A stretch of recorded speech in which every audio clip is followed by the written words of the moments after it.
के शिवलिंग को बनाने के लिए मिट्टी कहाँ की होना चाहिए, किस जगह पर बनाना चाहिए, मिट्टी में कैसा जल मिलाना चाहिए। जब शिवलिंग का निर्माण करें, शंकर के शिवलिंग को जब बनाए तो सबसे पहले कैसे बनाए, उस तक का विधान शिव महापुराण में और लिंग पुराण में कहा गया। महाराज कहा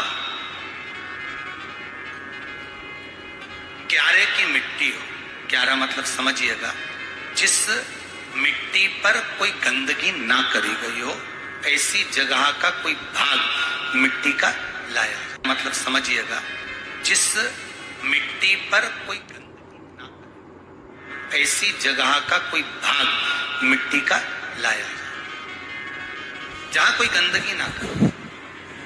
शिव महापुराण की कथा कहती है। देखो पिछले वर्ष के लॉकडाउन से लेकर अभी तक की जो कथाएं आप लोग सुने हैं, उसमें शिवलिंग मट्टी का किस तरह से बनाया जाए और कैसी मट्टी हो और उसमें पानी कैसा मिलाया जाए, कैसा शिवलिंग तैयार करा जाए, उसका विधान वर्णन नहीं कर पाए, परंतु आज कथा निकली है तो उसको सुन। क्यारे की मिट्टी, क्यारे की मिट्टी मतलब जिस मिट्टी पर कोई गंदगी ना करी गई हो, ऐसी जगह की मिट्टी को लेकर जाए और मिट्टी को लाने के बाद थोड़ा पानी का सींचन कर दें, अर्थात घर में लाएं तो उससे पहले मिट्टी को पवित्र करें। अपने घर में गंगा जल रखा हो, यमुना जल रखा हो, सरयू जी का जल रखा हो, उससे मिट्टी का सींचन कर दें। मान लो अगर ये जल नहीं भी है तो जल के अंदर थोड़ा सा इत्र डालकर मिट्टी का सींचन करें। अगर इत्र भी नहीं है तो जल के अंदर थोड़ा सा दूध डालकर मिट्टी का सींचन कर। दूध भी नहीं है तो एक बेलपत्री जल के अंदर डालकर उस पानी का सींचन। बेलपत्र भी नहीं है, पीपल का पत्ता डालकर उसका सींचन कर दे। पर मिट्टी पर घर में लाते से ही, ये नहीं कि मिट्टी आज लाए और तुमको शिवलिंग कल बनाना है, तो मिट्टी अगर एक दिन पहले लाए हो, 2 दिन पहले लाए हो, 4 दिन पहले लाए हो, तो उसी दिन जल का सींचन होना चाहिए। ये नहीं कि जिस दिन बनाएंगे उस दिन सींचन हो। मिट्टी पर पानी का छींटा, सींचन भले ज्यादा मत डालो, पर छींटा तो उस दिन लगा देना चाहिए जिस दिन घर में मिट्टी लेकर आए हो, जिस दिन लेकर। फिर भले तुम शिवलिंग 15 दिन बाद बनाओ, 8 दिन बाद बनाओ, 10 दिन बाद बनाओ, 3 दिन बाद बनाओ, पर उस समय पर मिट्टी का सींचन उस समय हो जाना चाहिए।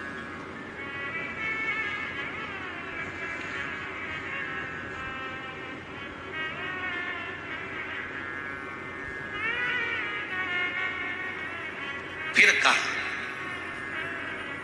जिस दिन शिवलिंग का निर्माण करो उस दिन प्रातः में अगर आप शिवलिंग बना रहे हैं तो ब्रह्म मुहूर्त में मिट्टी को गला दो। किस पानी से गलाना है उसका भी प्रमाण, उसका भी शास्त्र वर्णन करा। किस जल से गलाया जाए, शिव महापुराण की कथा कहती है अगर आपको आज शिवलिंग का निर्माण करना है, शाम को आप शिवलिंग का निर्माण कर रहे हो, तो अपने पानी का जो मटका होता है, हंडा होता है, रसोई घर में जहां पानी भर कर रखते हो, उसके नजदीक में एक कलश जिसमें अलग से ताजा जल भरा जाए और उस पर प्लेट ढकी हो और उस पर एक चावल का दाना रखा हो, उस जल को लेकर आओ। थोड़ी देर रखा रहे, आधा घंटा, 2 घंटा, 3 घंटा, 15 मिनट, 20 मिनट, पर वो पानी वहां रखा होना चाहिए। रसोई घर में अन्नपूर्णा का निवास होता है, परिंदे के पास पितरों का निवास होता है, अन्नपूर्णा पित्र सब रसोई घर के भीतर विराजमान होते हैं। शास्त्र कहता है 33 कोटि देवता एक समय के लिए, एक क्षण के लिए हमारे रसोई घर में प्रवेश करते हैं। इसलिए रसोई घर को तुम पूरे घर को स्वच्छ रखो ना रखो, पूरे घर को तुम साफ रखो ना रखो, पर रसोई घर एकदम क्लीन होना चाहिए, साफ होना चाहिए, स्वच्छ होना चाहिए। आज के जमाने में तो खैर गया, पर पहले जब मट्टी के चूल्हे होते थे, जब चूल्हा बंद होता था तो उसको गीला कर गोबर को या पानी में उसको गीला कर एक कपड़े को गीला कर पूरे चौके को, रसोई घर को पोंछा जाता था। मिट्टी का होता था वो, तो भी उसको पोता लगाते थे, पोंछते।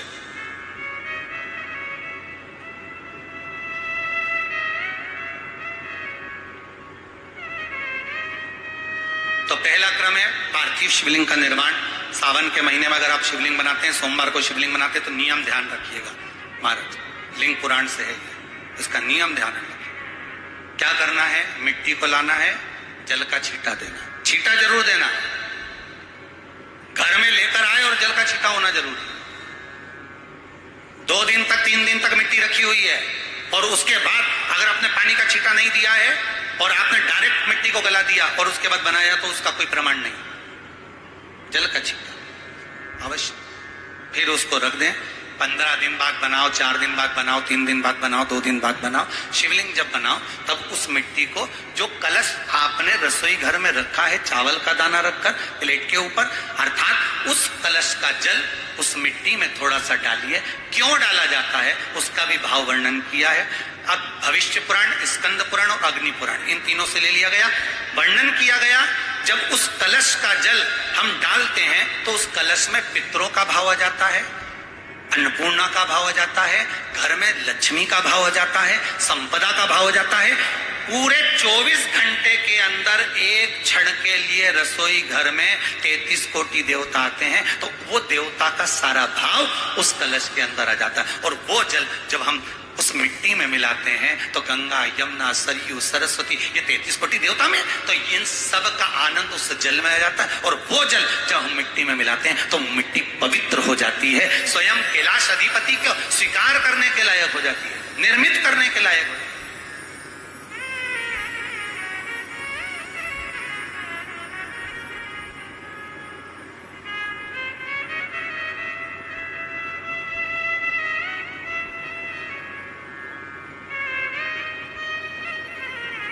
शिवलिंग का निर्माण। अब शिवलिंग का निर्माण कैसे करना? मिट्टी में गला दिया पानी में। सबसे पहले शिवलिंग बनाने से पहले पात्र जो होता है उसके नीचे एक बेलपत्र रखी जाती है। क्या रखना है? एक बेलपत्र। शंकर को झेलने के लिए कोई साधारण नहीं है पात्र जिसपे झेला जाए। स्वयं गंगा शिव की जटा में, और आप शंकर के शिवलिंग का निर्माण कर रहे हो, कोई साधारण नहीं हो सकता। स्वयं आप विदेश्वर संहिता के अंतर्गत पढ़े कि ब्रह्मा और विष्णु, ब्रह्मा ऊपर जा रहे हैं, भगवान विष्णु नीचे जा रहे हैं, तो पता नहीं कर पा रहे कि यहाँ चरण कहां पर और शीश कहां पर है, उसको जान ही नहीं पा रहे।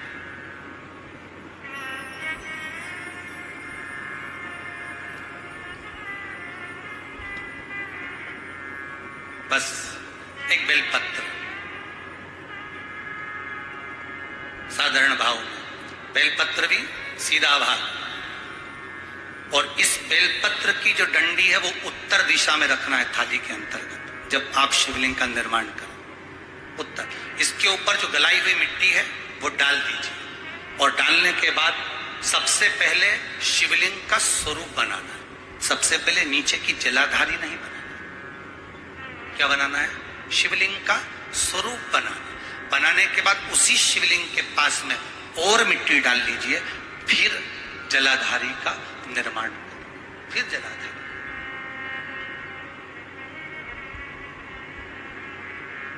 शिवलिंग जलाधारी निर्मित हो गई। शंकर जी का संपूर्ण परिवार शिवलिंग में रहता है, आपको पहले भी कहा। भगवान भूत अधिपति भूतेश्वर भगवान शिव का संपूर्ण परिवार शिवलिंग में, पहले भी कथा में कहा, आज फिर आपको वर्णन कर देते। जैसे ये जलाधारी है गोल, ये चरण है, ये शिवलिंग है। ये जो गोल भाग है जहां पर भगवान शंकर का शिवलिंग रखा है, ये पार्वती जी का हस्त कमल है। जहां से पानी नीचे गिर रहा है, इसके राइट भाग में श्री गणेश जी का स्थान, लेफ्ट भाग में श्री कार्तिकेय जी का स्थान। बीच में जो एक मोटी सी लाइन होती है जलाधारी में, वो पार्वती जी के सुंदर पुत्री अशोक सुंदरी का स्थान। शंकर जी के ऊपर जो तिकोनी रखी रहती है, उसके ऊपर से जो जल बूंद बूंद नीचे गिरता है, ये जो पानी बूंद बूंद नीचे गिरता है, या आप कलश से जल चढ़ाते हो या आप संगीत से जल चढ़ाते हो, तो ये जो पानी गिर रहा है, ये शंकर भगवान की 5 पुत्रियां, जया, विषहरा, शामरी बारी, दोतली और देव, ये शंकर जी की 5 बेटी, 5 पुत्री। कार्तिकेय भी है, गणेश भी है, अशोक सुंदरी भी है, शंकर जी की 5 बेटियां भी हैं, शंकर भी है और पार्वती भी। अर्थात शिव जी के परिवार में आपको गणेश जी की पूजन अलग करने जाने की जरूरत नहीं पड़ेगी, शंकर के परिवार में पार्वती जी की पूजन अलग करने जाने की जरूरत नहीं पड़ेगी, कार्तिकेय की पूजन अलग जाकर करने की जरूरत नहीं है। शंकर का परिवार शंकर के शिवलिंग के साथ में उस जलाधारी में संपूर्ण परिवार शंकर का विराजमान है, संपूर्ण परिवार, कुछ भी नहीं, संपूर्ण और पूरा परिवार है महाराज। फिर वही बात आई, ध्यान दीजिएगा, जिस व्यक्ति को नींद ना आवे, रात्रि को सोते समय टेबलेट खाने की जरूरत नहीं, शंकर भगवान की 5 पुत्रियों का नाम लीजिए। जया, हाथ में जल लो, पलंग पर बैठो, जल हाथ में लिया, जया आचमन कर लो, विषहरा आचमन कर लो, श्यामली बारी आचमन कर लो, दौतली आचमन कर लो और देव आचमन कर लो। ये शंकर की जो 5 पुत्रियां हैं, ये ऐसी पुत्रियां हैं जो निंद्रा देवी को लेकर आती हैं और हमें विश्राम का आनंद सुख प्रदान करती हैं, हमारे नयनों पर विराजमान रहती।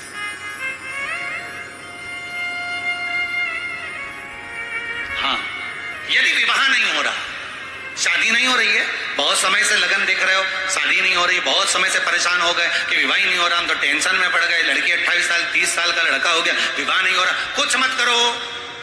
अष्टमी तिथि आए तो अशोक सुंदरी वाली जो जगह है वहां पर हल्दी की 7 बिंदियां लगा दो, लड़का लड़की का हाथ उस बिंदी पर रखवा दो, उसका नाम गोत्र बोलो, उसी हल्दी में उसके हाथ पीला करवा दो और पीपल के पेड़ पर उस हाथ के 5 छापे पड़वा दो, 3 महीने में विवाह पक्का हो जाता है महाराज। उसका इतना, अशोक सुंदरी के उस हल्दी का इतना प्रमाण,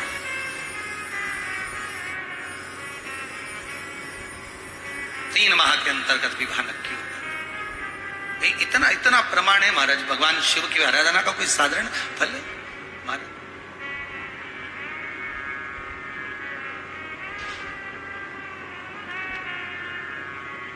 निर्मित करा शिवलिंग। एक बार सब जितने भी टीवी पर बैठे हैं, सम्मुख में कथा सुन रहे हैं, फेसबुक यूट्यूब पर सुन रहे हैं, एक बार साथ में समझें वापिस निर्माण को, शिवलिंग के निर्माण को। मिट्टी लाए, स्वच्छ जगह की, जल का छींटा दिया, रखा। जब शिवलिंग बनाया तो 1 कलश पानी पहले से 2 घंटा, आधा घंटा, 15 मिनट, 20 मिनट पहले उसको रख दिया, उसी पानी से उसको गीला करा। गीला करने के बाद उसका निर्माण सबसे पहले बेलपत्री, बेलपत्री के ऊपर मिट्टी, मिट्टी के ऊपर रखकर शिवलिंग का निर्माण, फिर जलाधारी का, जलाधारी का निर्माण और शिवलिंग का निर्माण पूर्ण होने के बाद में फिर बाबा का सुंदर भाव से आप श्रृंगार करें, अभिषेक करें, पूजन करें।